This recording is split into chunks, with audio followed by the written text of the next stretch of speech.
नमस्कार दोस्तों। नरेंद्र मोदी पीतल को सोना बताकर बेचते हैं। नरेंद्र मोदी हिंदुओं को हिंदुत्व बताकर बेचते हैं। नरेंद्र मोदी अडानी को भगवान बना के बेचते हैं और नरेंद्र मोदी राहुल गांधी को विलेन बना के बेचते हैं। नरेंद्र मोदी पंडित जवाहरलाल नेहरू को दुश्मन बना के बेचते हैं। नरेंद्र मोदी इस देश को ज्ञान देने वाले संस्थानों को सबसे बड़ा अज्ञानी और दुष्प्रचार करने वाला बना के बेचते हैं। जी हां, यही स्थिति है। नरेंद्र मोदी जब सत्ता में यानी देश की सत्ता प्रधानमंत्री नहीं बने थे तब वो ज्ञान देते थे कि चाइना को, चीन को लाल आंख दिखाएंगे। जब प्रधानमंत्री बन गए तो उनके विदेश मंत्री कहते हैं चीन तो बहुत बड़ी इकोनॉमी है, हम उससे कैसे भिड़ सकते हैं, वो हमारे सैनिकों को आके मार जाते हैं। नरेंद्र मोदी चुप्पी साधे रहते हैं, 20-20 सैनिकों को मार डालते हैं। वो हमारे देश की हजारों वर्ग किलोमीटर जमीन कब्जा कर लेते हैं। नरेंद्र मोदी चुप्पी साधे रहते हैं। वो लद्दाख में हो या अरुणाचल में हो या उत्तराखंड में हो, वो तमाम जगह पे हमारी जमीनों पे कब्जा कर लेते हैं। नरेंद्र मोदी चुप रहते हैं। नरेंद्र मोदी जाते हैं, उनके आगे घुटने टेकते हैं, उनको सलाम करने के लिए अपना खाना छोड़ के भाग जाते हैं। सबसे ज्यादा बार चीन जाते हैं, उनको प्रणाम करके आते हैं। उनके भारतीय जनता पार्टी आरएसएस के नेता उनके स्कूल में ट्रेनिंग लेने जाते हैं, वहां से आते हैं। सब कुछ हो जाता है, लेकिन नरेंद्र मोदी चीन का चा नहीं बोलते। उसी तरीके से बांग्लादेश में हिंदू मारे जा रहे हैं, हिंदुओं पर अत्याचार हो रहे हैं, तमाम घटनाएं हो चुकी हैं और वहां पर आरएसएस के नेता हैं जो हिंदुओं के वहां नेता बनते हैं, वो कहते हैं छुटपुट घटनाओं को छोड़ के तो यहां कुछ हुआ नहीं। लेकिन कनाडा हो, अमेरिका हो, इंग्लैंड हो, जर्मनी हो, तमाम सारे देशों में बांग्लादेश की थू-थू हो रही है। वहां लोग प्रदर्शन कर रहे हैं और इनके खिलाफ है। वहां की सरकारों ने संयुक्त राष्ट्र संघ तक से कह दिया कि एक्शन लीजिए बांग्लादेश पर। इधर मोदी चुप्पी साधे, न संयुक्त राष्ट्र संघ में बोल पा रहे हैं, न बांग्लादेश पर एक शब्द बोल पा रहे हैं। एक शब्द नहीं बोले बांग्लादेश के खिलाफ। हालात यह है कि वहां के प्रधानमंत्री भागकर भारत आती हैं, शरण मांगती हैं, ना उन्हें शरण दे रहे हैं, ना उनको कोई जवाब दे पा रहे हैं। क्यों? बांग्लादेश से डर लगता है। बांग्लादेश से डर लगता है? जी हां, बिल्कुल लगता है। क्योंकि बांग्लादेश में साहेब का सबसे बड़ा धंधा है। राहुल गांधी कहते हैं हम दो हमारे दो वाली ये सरकार है, बिल्कुल वही है, इसीलिए नहीं बोल पा रहे। वहां पर गौतम अडानी का विल्मर सबसे बड़ा सप्लायर है, तो खाद्य पदार्थों की सप्लाई करता है, खाद्य तेल की सप्लाई करता है और बहुत कुछ। और सबसे बड़ा फ्यूल का यानी जो तेल होता है, पेट्रोलियम और दूसरी चीजों का सप्लायर भी भारत ही है। और भारत से कौन है? अंबानी साहब हैं। तो अंबानी साहब का धंधा है। उसके बाद वहां पर सबसे बड़ा कारोबार क्या है? रेडीमेड का। और वो रेडीमेड का कारोबार करने के लिए जो लोग गए हुए हैं वो भाजपा के लोग हैं, गुजराती हैं, और उनको जो कच्चा माल, कपास वगैरह सारी चीजें जो सप्लाई की जाती हैं, वह धंधा भी अदानी का है। इसके बाद वहां जो बल्ब टिमटिमाते हैं, पंखे चलते हैं, एसी चलते हैं, वो चलने के लिए बिजली चाहिए। वो बिजली कहां से जाती है? वो भी अडानी पावर, अडानी ही सप्लाई करते हैं, 1500 मेगावाट। और फिर उस झारखंड में बनाते हैं, जहां जब कारखाना लगाया था तो समझौता यह हुआ था कि सस्ती बिजली वहां देंगे, 50% बिजली झारखंड को देंगे और वहां के लोगों को नौकरी देंगे और फिर बाकी बिजली बेचेंगे। लेकिन हुआ उलट, भाजपा की सरकार बनी तो वहां कह दिया 100% ले जाइए, नौकरी दीजिए ना दीजिए। उन्होंने न नौकरियां दी और ना और कुछ दिया। बिजली भी 1500 मेगावाट दे देते हैं बांग्लादेश को। फिर कोयले की सप्लाई वहां पर जितनी है वो अडानी देते हैं। इसके बाद में वहां की सारी अर्थव्यवस्था में दखल अडानी का है।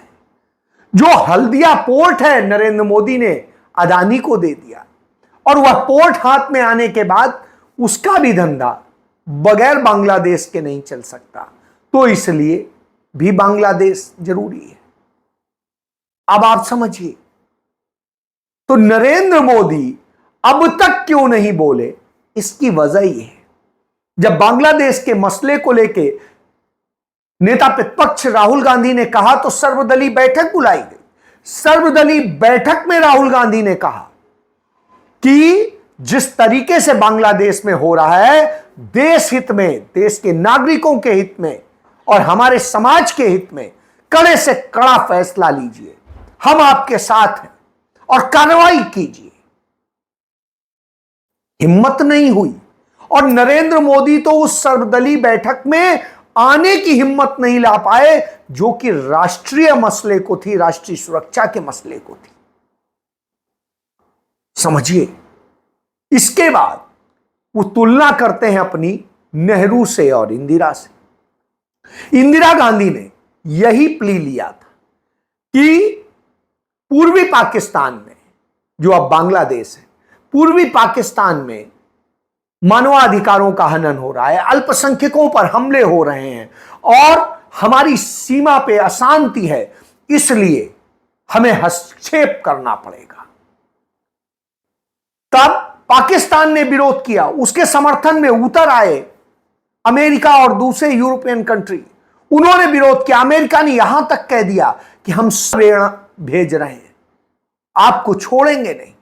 इंदिरा गांधी ने कहा कि आप 7वां नहीं 70वां बेड़ा भेज दीजिए, मैं डरती नहीं।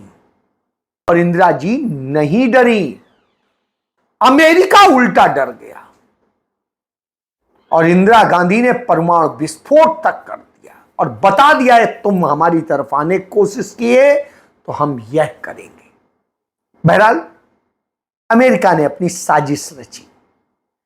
जो विपक्षी नेता थे, सुब्रमण्यम स्वामी, मोरारजी देसाई, ऐसे तमाम सारे नेताओं को सीआईए ने पूरा कैच किया और उनके जरिए इंदिरा गांधी की सरकार बदनाम करी। उसमें कुछ जजेज भी थे, जिनमें जगमोहन सिन्हा समेत तमाम सारे लोग थे।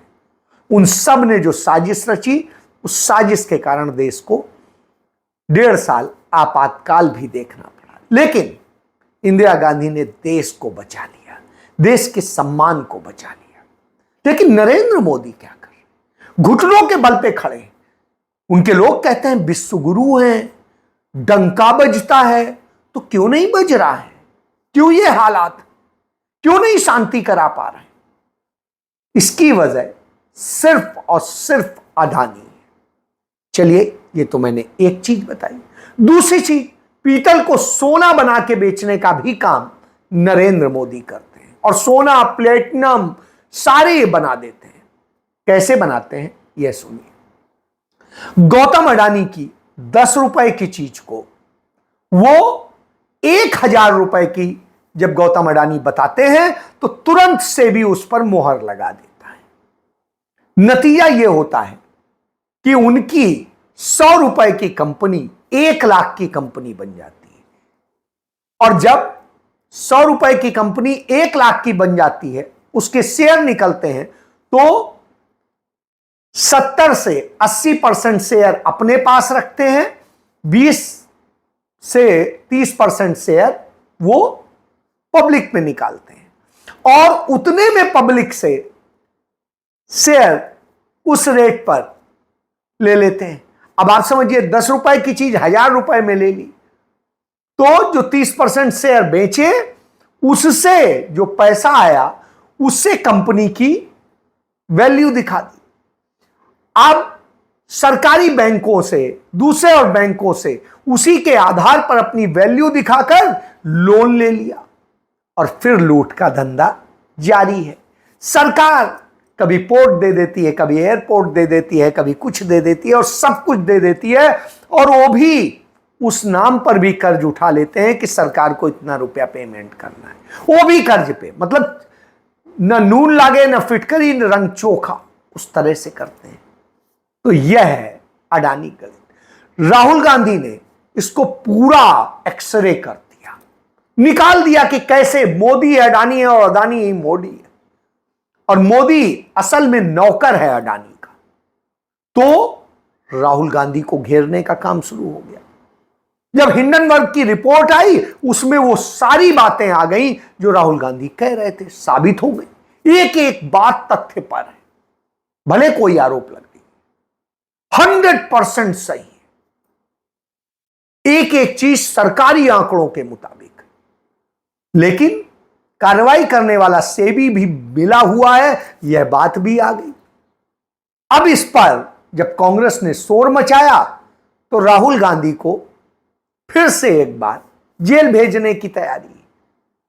आपको याद होगा जब पहली बार राहुल गांधी ने संसद में बोला था तो उनकी सदस्यता रद्द कर दी गई थी, उनको सजा सुना दी गई थी।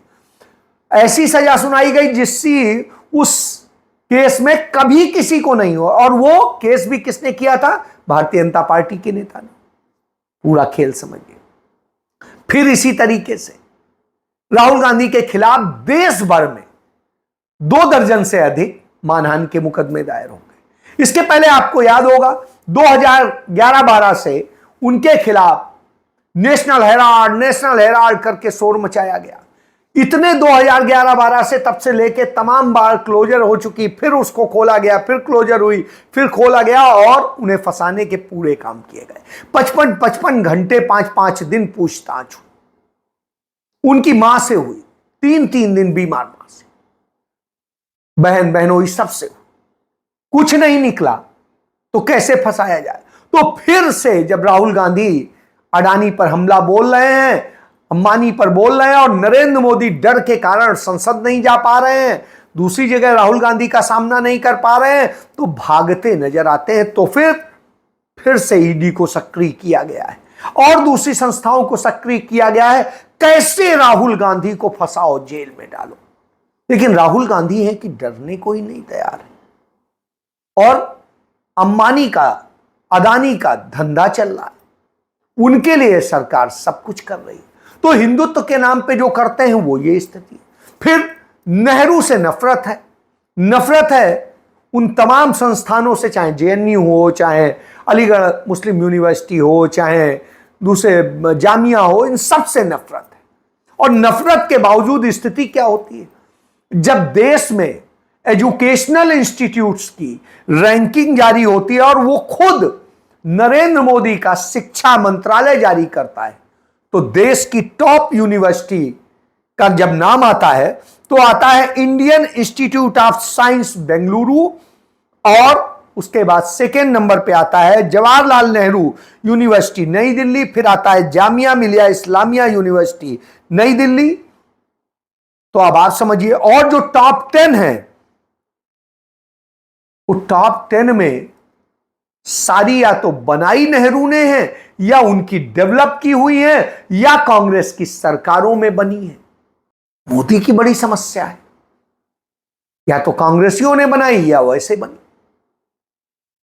अब बड़े परेशान, एक भी ऐसी नहीं है जो जनता पार्टी में बनी हो, जनता दल में बनी हो, गैर कांग्रेसी सरकार में बनी हो या अटल बिहारी वाजपेयी में बनी हो या मोदी ने बनाई हो।